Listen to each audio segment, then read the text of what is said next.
Is Russian President Vladimir Putin testing the United States and other NATO countries? Some on Capitol Hill think so and want to pass a bill to bring heavy sanctions on Russia as well as the countries purchasing its oil. This comes as Russian forces violate the airspace of NATO countries. Capitol Hill correspondent Erik Rosales joins us with the latest. Erik. Well, good evening, Veronica. Yes, Russia continues to cross over the red line of NATO countries. This weekend alone, Germany and Swedish jets had to scramble to intercept and track a Russian surveillance plane that was flying over the Baltic Sea. Their operation ended without incident, but this is in addition to repeated drone incursions in Poland, Romania, and Estonia. On Capitol Hill, U.S. lawmakers, well, they're putting the pressure on the White House to act. There's no question Putin is testing our resolve by sending drones into Poland, by continuing his night after night slaughter of Ukrainians with his bombs and missiles. The test of the West is unfolding in real time. Since April, co-author of the Russian sanctions bill, Senator Richard Blumenthal, has been urging Republican Majority Leader John Thune to bring it to the floor for a vote.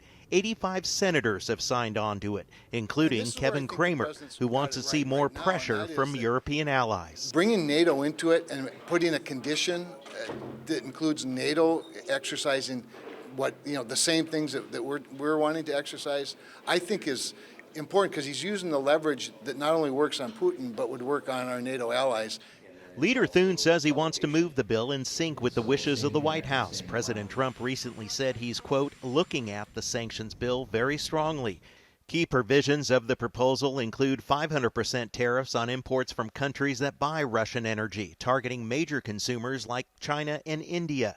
It also broadens sanctions on Russia's financial institutions, state-owned entities, and specific individuals, and targets Russia's energy sector by sanctioning new projects such as Arctic liquefied natural gas. House lawmakers say, send it over. They're ready. Vladimir Putin has said the greatest catastrophe of the 20th century was the collapse of the Soviet Union, and he would love to reconstruct the Russian Empire, and they've got to be stopped. Hopefully we can get some de-escalation, but under the circumstances, the whole world needs to come together and put these sanctions on Russia so as we starve them, we strangle them, choke them. Meanwhile, at the UN General Assembly in New York, the Ukrainian president will be working the sidelines. He plans several meetings with President Donald Trump as Russia continues to carry out aerial assaults. At the Capitol, Erik Rosales, EWTN News Nightly.